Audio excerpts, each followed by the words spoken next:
बिस्मिल्लाहिर्रहमानिर्रहीम अस्सलाम वालेकुम। बचपन में सभी ने आलू के चालू वाली पोएम तो सुनी होगी ना। आज हम आलू के चालू बना रहे हैं, वो भी इंस्टेंट, यानी किसी किस्म के मसाले पीसे बगैर झटपट से। अगर आपने कभी भी आलू नहीं उबाले ना, तो बस दो दरमियाने साइज़ के आलू उबालने के लिए हम ढेर सारा पानी डाला है। जब इसमें अच्छा सा उबाल आया, हमने हीट को बिल्कुल लो कर दिया। अच्छा, आलू को उबलते हुए तकरीबन 30 से 40 मिनट लाजमी लगेंगे। आलू गले हैं या नहीं, इसके लिए छुरी की नोक का इस्तेमाल करेंगे। अगर ये आसानी से इसके अंदर चली जाए, इट मीन्स के आलू गल चुके हैं, वरना मज़ीद थोड़ी देर के लिए इसे गलने दें। इन आलूओं में से ना सिर्फ 2 हमने आलू इस्तेमाल करने हैं और बाकी की हमने ना कचौरी बना के फ्रीज़ करनी है। कचौरी बाय ट्रेनिंग और सर्च करेंगे तो आपको आलू की कचौरी की रेसिपी भी मिल जाएगी।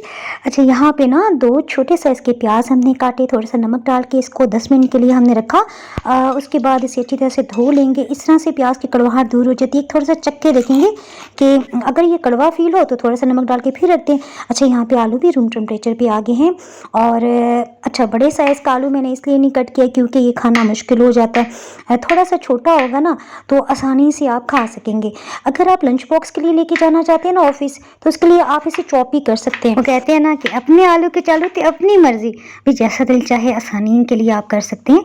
प्याज भी हमने धो के डाल दिया। आप थोड़ा सा ना धनिया काट लेते हैं, धनिया का क्रंच मज़े का लगता है। अच्छा, इसमें ना एक हरी मिर्च को भी आप 4 हिस्सों में कट करते हुए ना चॉप करके डाल सकते हैं। नमक 1/4 टीस्पून से थोड़ा सा ज़्यादा, लाल मिर्च ये आधी चाय की चम्मच से थोड़ा कम है, खुश्क धनिया ये भी आधी चाय की चम्मच से थोड़ा कम है, और ना इसमें आधा कप इमली की चटनी। अच्छा, इसमें ना सिर्फ हमने नमक डाला हुआ था और गुड़ डाला था, बाकी स्पाइसेस नहीं डाली। इतने मज़े के बने, ये खाते ना एकदम से आपको ना मज़ा आ जाएगा। आज ना मैंने कुछ नहीं खाना, सिर्फ एक यही खाना है। इतना मज़े का है ना कि मज़ीद बोलने की अब हिम्मत नहीं। दुआओं में याद रखें। याद आया सानिया की स्पेशल फरमाइश पे बनाए आलू के चालू, तो उसे भी शेयर करवाना है। Thanks for watching.